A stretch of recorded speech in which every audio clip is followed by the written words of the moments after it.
बोल मेरे श्री गुरु महाराज की जय। जय श्री सच्चिदानंद जी। आओ मेरे मालिक की प्यारी संगत, आओ मेरे मालिक के प्यारे भक्त जनों, ये जो श्रवण रूपी गंगा है इसमें हम स्नान करें और जितना हो सके इसका पुण्य प्राप्त करें तथा एक दूसरे के साथ ये बांटें। जितना कहा जाता है, जितना पुण्य आप करते हैं और उतना ही पुण्य अगर आप दूसरों में बांटते हैं तो उसका रस, उसका लाभ, उसका महत्व बहुत कई हजारों गुना बढ़ जाता है। तो आइए शुरू करते हैं अगला अध्याय। मोह निशा सब सोवन हारा। श्री अद्वैत स्वरूप आश्रम, श्री नजात्म सत्संग सभा, गोविंद नगर, कानपुर में मंगलवार 2 नवंबर 1965 को रात्रि 8 से 11 बजे तक एक विशेष सत्संग हुआ। भजन संकीर्तन के पश्चात अनमोल आश्रम ज्वालापुर हरिद्वार के संस्थापक श्री स्वामी अनमोल प्रेमानंद जी ने अपना प्रवचन दिया।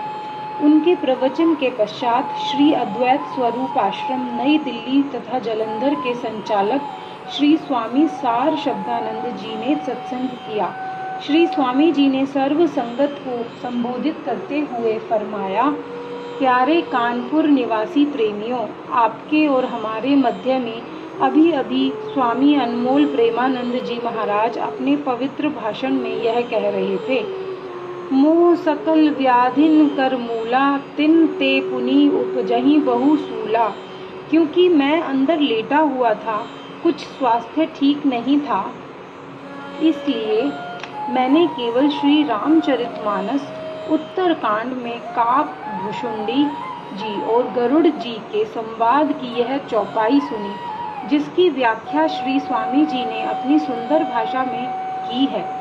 वास्तव में मेरा बोलने का विचार नहीं था, परंतु भक्त जगत राम जी, श्री सुदर्शन लाल जी, श्री बलदेव राज जी, श्री रामनाथ जी, श्री भगत राम जी तथा श्री हरिचंद जी इत्यादि शिरोमणि भक्तों के कहने पर मुझे यह सेवा का सौभाग्य मिला है।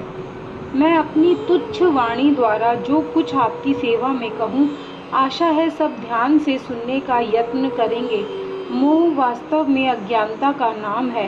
अज्ञान अंधकार है। अंधेरे में अपने पराये का ध्यान न रहकर अनेक व्याधियां उत्पन्न हो सकती हैं। इसलिए सभी व्याधियों का मूल मोह है। मोह उत्पन्न क्यों और कैसे हुआ? यह प्राकृतिक वस्तु है जिसका प्रयोग गलत हो रहा है। वास्तव में बीज के आकार में निराकार वृक्ष है, जिस निराकार में फल, फूल, पत्ते, डाली, छिलके आदि विद्यमान है, परंतु भूमि, पानी तथा ऋतु के मिलने से वृक्ष प्रकट हो सकता है। अब बीज यह जान बैठा है कि मेरे ऊपर पर्दे आ गए हैं, मेरा रूप मुझे भूल गया है।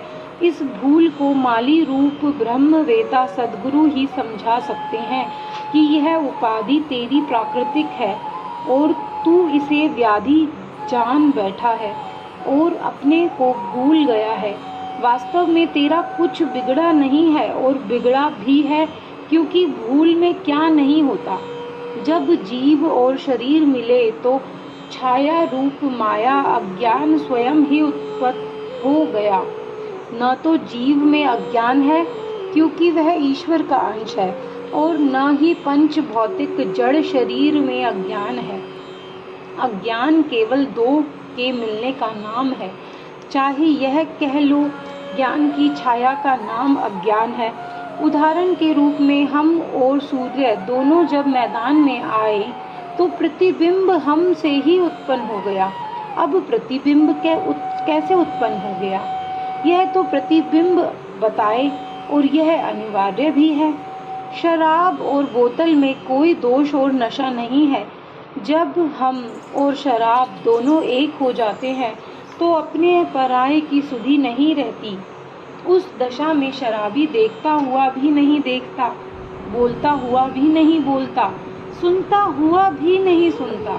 ठीक इसी प्रकार अज्ञानी जीव संसार के अनेक काम करता हुआ भी ज्ञानी की दृष्टि में कुछ नहीं करता, धक्के खाता है, चोटें लगती हैं, गाली मार पीट तक की नौबत आ जाती है, परंतु नशा दूर होते ही वही जो पहले सनातन रूप जीवात्मा था अपने आप आनंद से बैठ जाता है। इतना सुंदर बोला है। अब यह प्रश्न उत्पन्न होता है कि जीव ईश्वर का अंश है और शरीर जड़ है, तो अज्ञान कहाँ से आया? हम ऊपर बता चुके हैं कि सूर्य रूप ज्ञान उदय होते ही छाया प्रकट होती है, नहीं तो हमारी छाया हमारे ही शरीर में लीन और गुप्त थी। मूर्ख लोग कुसंगत के कारण अपने को संसारी और जकड़ा हुआ जानकर दुखी होकर प्राण छोड़ते हैं और स्वप्न के समान अपनी ही रचना रच कर अनेक शरीरों वाली जेल रूप योनियां भोगते हैं। योग वशिष्ठ में इसे लंबा स्वप्न कहा है। ए राम, यह जन्म भी स्वप्न में हुआ है। अयोध्या कांड में भरत और निषाद का इस प्रकार संवाद है। मोह निशा सबु सोवनी हारा, देखिए सपन अनेक प्रकारा। एहि जग जामिनी जागहि जोगी, परमारथी प्रपंच वियोगी। मोह रूपी रात्रि में सब संसार सोया हुआ है। मैं राजा हूँ, धनवान हूँ, बाल बच्चे वाला हूँ, निर्धन हूँ। पुरुष इस प्रकार शोक में रहकर अनेक प्रकार से स्वप्न देखता है। यह सब उसकी रचना है, परंतु क्या ये बिना तत्वदर्शी गुरु के इस जीव का ज्ञान दूर हो सकता है? नहीं होता, और वह सदा दुखी ही रहता है। बोल सच्चिदानंद जय सच्चिदानंद।